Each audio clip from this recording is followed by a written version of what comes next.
Sizlarni charchatib qo'ymay. Endi hammamiz uxlashimiz kerak. Menimcha bugunga yetarli.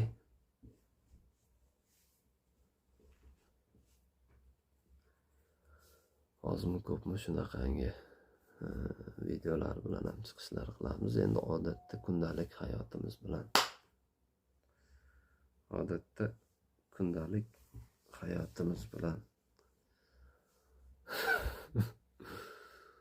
chivindi o'ldirib qo'ydim. Chaqatda kech bo'lgandan keyin. Do'stlar, yaxshi yotib turaylik. Sizlar bilan Ixtiyor Mamadaliyev bo'ldi. Barchalaringizni jonli efirlarimda kutib qolaman.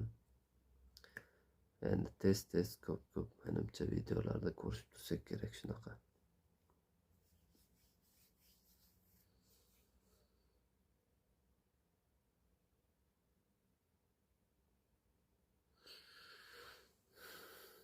Barchaga rahmat.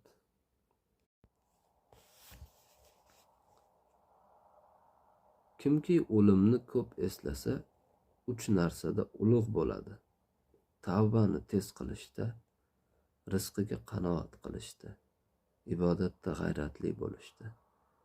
Endi kimki o'limni esdan chiqarsa, 3 narsada orqada qoladi. Tavbasini orqaga suradi. Kun ko'rishga yetarli narsaga rozi bo'lmaydi.